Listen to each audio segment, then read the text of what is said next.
Hello, in this video I want to show you how to find advanced graphics settings in Tower of Fantasy.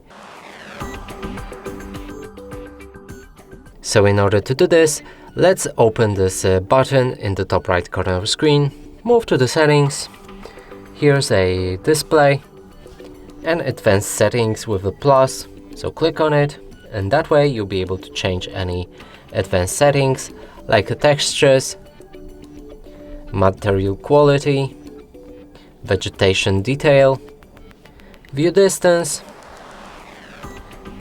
post-production, resolution was in normal options, and shading is also a new option in advanced, and there's a 90 FPS limit increased.